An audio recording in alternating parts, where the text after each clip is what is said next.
Hi, friends. So I just finished the Baby Reindeer show, and let me just tell you that I have never in my entire life had such difficulty watching a show. And never has a 30-minute, 35, 40-minute show felt so incredibly long. And there were a couple moments, without even being dramatic, that I had to just pause because it was just a lot. Um, And second fact is that it doesn't matter if a reindeer is a baby, is a senior, is a geriatric reindeer, is an old reindeer on the side of the road, or a reindeer on your Christmas tree. I'm probably never going to look at a reindeer the same way again after this show. Um, the show was good. Um, it was difficult, but it was very moving and very complex. Um, Before I give my general thoughts about it, I want to share that I am a survivor of child abuse and domestic violence. I have never experienced sexual violence or sexual assault myself, but I do have a close member who has, and I that is the context of which I experience this movie, because you don't just watch it. It is quite the experience going through as you find yourself immersed in the brilliant storytelling. Um, it captures you right away, and I'm not gonna give any. Well, I might. There might be a few spoilers. I don't know, quite frankly, but don't. Yeah, just if you don't want to hear any spoilers, probably best not to listen. But I'm sure by now you have probably seen the movie yourself, or excuse me, the show yourself. Um, so it does grip you immediately right away. The acting is brilliant on both sides, as well as the supporting characters. The acting is great. The writing is great. It's authentic. It's chilling. It's disturbing. It is emotional. It is. Um, there was a point in time in which I wondered, was there going to be any glimmer of hope that arises from the ashes of the story?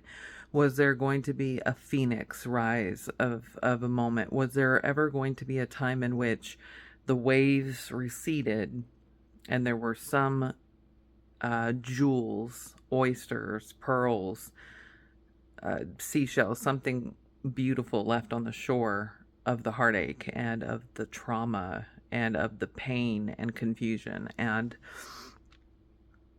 I think there was. But it's,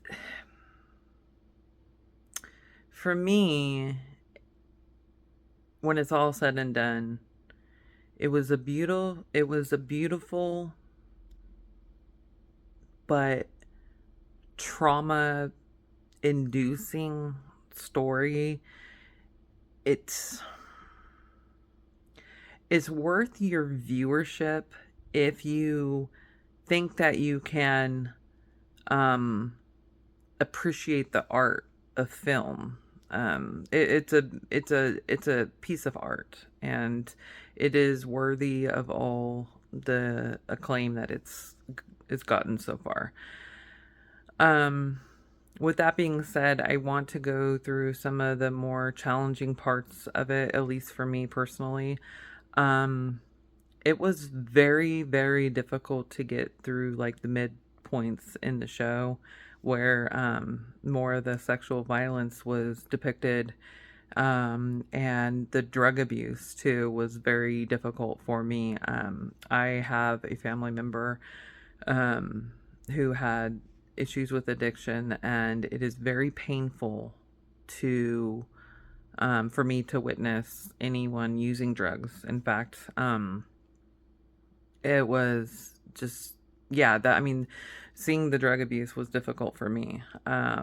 Which I've seen before, but it's like I said, it captivates you. It makes you feel like almost like you're a fly in the wall, on the wall in the scene. So it takes you as closest to the screen in an immersive way as is possible, which I credit to the brilliance. I think it was really important to show um, the uniqueness of abuse that we see in the show. So, men on men sexual violence is something that we don't hear about very often, but which does occur um, frequently, and is hidden and is shamed upon, of which it should never be. No victim of any kind of abuse should ever feel shame.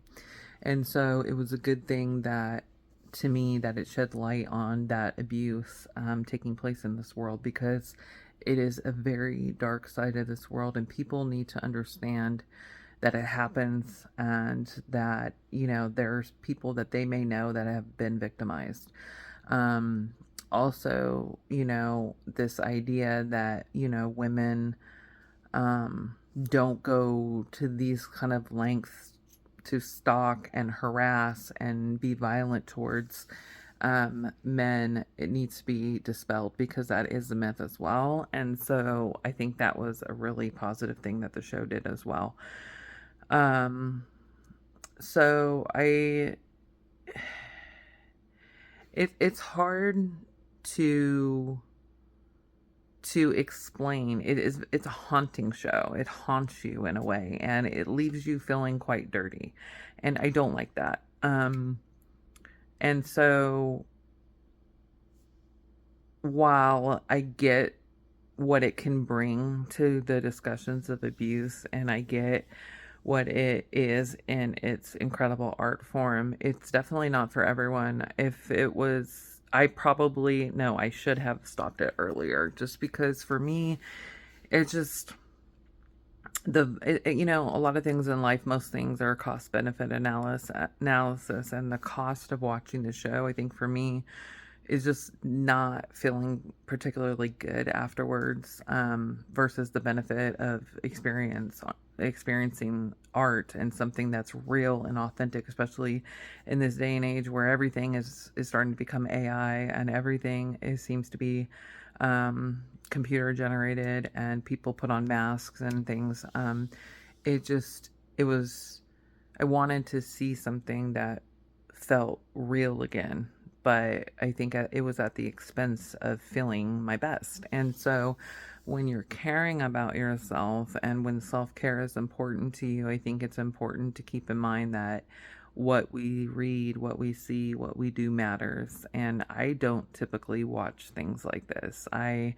Um I'm Christian, and I don't normally watch things with abuse, and if I do watch crime stories, it's generally ones that are fact-based, that aren't sensationalized, and there was a lot in here. Anyways, at this point I feel like I'm rambling, but that is my review. um and Might come back to talk about the implications of some of this on abuse community a little bit more, but for now, those are my thoughts.